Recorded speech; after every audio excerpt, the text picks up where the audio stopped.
오늘 본문은 누가복음 19장 1절로 10절입니다. 각자 성경 말씀을 읽으신 후에 묵상을 다시 이어가면 좋겠습니다. 예수님이 이제 여리고에 들어가십니다. 그리고 거기에서 삭개오를 만나시죠. 이 삭개오는 세리장이었고 부자라고 합니다.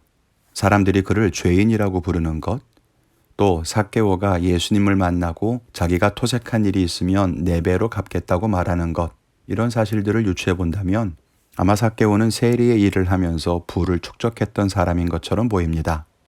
유명한 이 이야기를 통해서 몇 가지 생각해 보며 은혜를 나누기를 원합니다.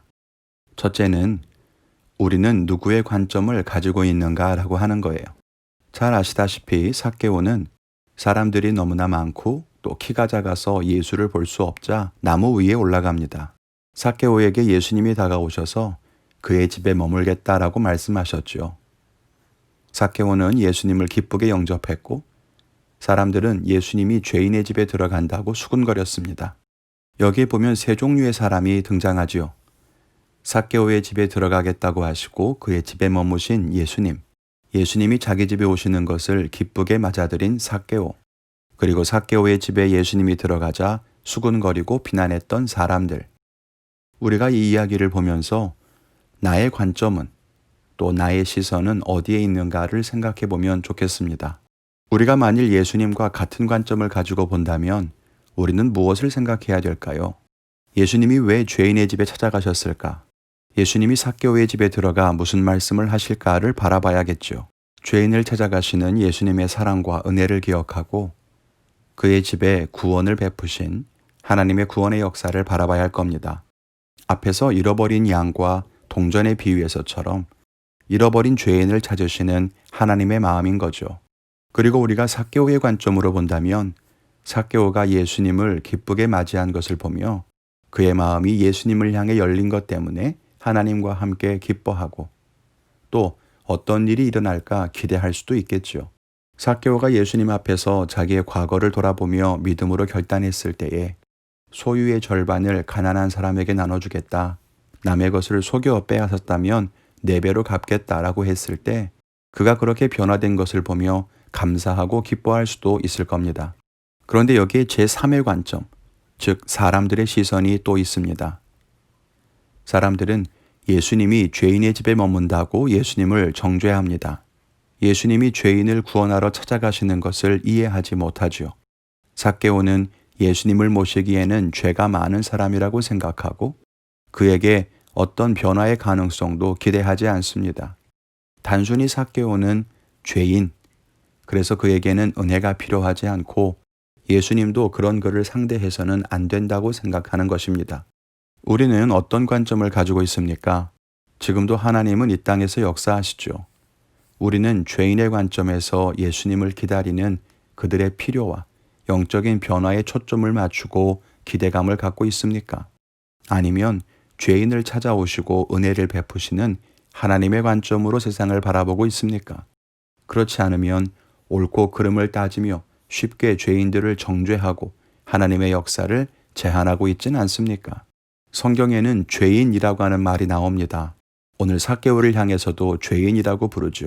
그런데 위에 3가지 관점으로 이 말을 바라본다면 그 의미는 각각 달라집니다.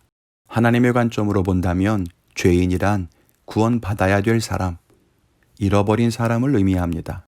삭개오와 같이 예수님을 영접하는 자의 관점에서 본다면 죄인이라고 하는 말은 내 삶이 엉망이고 허물투성이라는 것을 의미하죠. 그래서 자기를 죄인이라고 말할 때는 의로운 것이 없는 사람 혹은 회개해야 할 사람이라고 자신을 바라본다는 뜻입니다. 그런데 주변 사람들처럼 예수님과 삭개오를 이해하지 못하는 사람의 관점에서 보는 죄인이라고 하는 말은 벌받아야 마땅한 사람, 세상에 존재할 필요가 없는 사람, 은혜에서 제외되어야 할 사람이라는 뜻이 됩니다. 우리가 어떻게 생각하는지 돌아보십시오. 그럼 우리가 어떤 관점을 가지고 있는가를 알 수 있을 겁니다. 두 번째로는 이 관점의 변화가 삶의 변화를 일으킨다는 것입니다. 삭개오는 예수님을 영접하고 삶이 달라집니다. 그는 자기가 잘못 살았다는 것을 인정해요. 사실 사람들이 자기를 손가락질하고 비난한다는 것을 이전에 모르지 않았을 겁니다. 그렇지만 자기는 그렇게 사는 것에 만족했습니다. 사람들이 뭐라 하든지 내 방법이 옳다고 여겼던 거죠. 사람들을 속여서 빼앗은 것이 있어도, 또 로마를 도와주는 세리로 일해서 매국노라고 손가락질 당해도 그렇게 사는 것이 맞다고 생각했습니다. 그런데 삭개오는 예수님을 마주하고는 자기가 살아온 방식을 모두 뒤바꿉니다. 자기가 욕먹으면서 악착같이 모았던 재산 중에 절반을 가난한 자들을 위해서 내놓겠다고 했고, 속여서 빼앗은 것은 4배로 돌려주겠다고 했습니다. 그가 변화된 거예요. 삶의 변화는 그리스도인들이 누리는 회심의 증거입니다. 왜 그럴까요? 진짜 예수님을 만나면 예수님의 관점으로 바라보게 되기 때문입니다. 세상 관점이나 내 경험이나 나의 관점으로 나를 볼 때는 문제가 없었어도 하나님의 관점으로 보니까 내가 잃어버린 양이고 하나님께 돌아가야 할 존재임을 알게 되지요. 내 나름대로 거룩하고 정결하게 살아온 것 같은데도 예수님의 관점으로 바라보면 내가 얼마나 죄인인지를 고백하게 되는 겁니다. 거기에서부터 변화가 시작돼요. 그러므로 우리는 예수님의 시선으로 나를 바라볼 수 있어야 합니다. 저는 건강에 대해서 무딘 편입니다. 그래서 이전에는 독감 백신을 맞는 것을 이해하지 못했습니다. 독감에 걸릴지도 모르는 희박한 가능성 때문에 백신을 맞을 필요를 못 느꼈던 거죠. 그랬던 제가 이제는 매년 백신을 맞습니다. 백신이 더 발전했기 때문도 아니고 그것이 나를 지켜줄 거라는 확신이 있기 때문도 아닙니다. 오직 가족 때문입니다. 내가 독감이 걸려서 고생하고 이겨내는 것이 문제가 아니라 그것 때문에 어린 자녀들에게 괜히 옮아갈 것이 염려가 되기 때문이에요.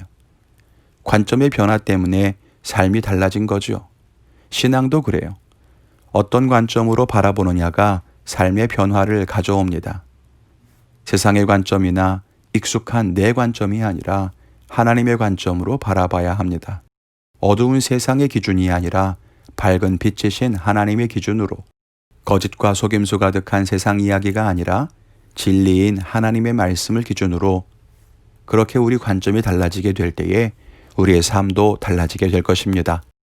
오늘 하루 우리 자신과 세상을 바라보는 하나님의 마음은 어떤 것인지를 생각해 보며 하나님의 뜻과 마음을 따라서 주님과 동행하며 승리하시기를 주님의 이름으로 축원을 드립니다.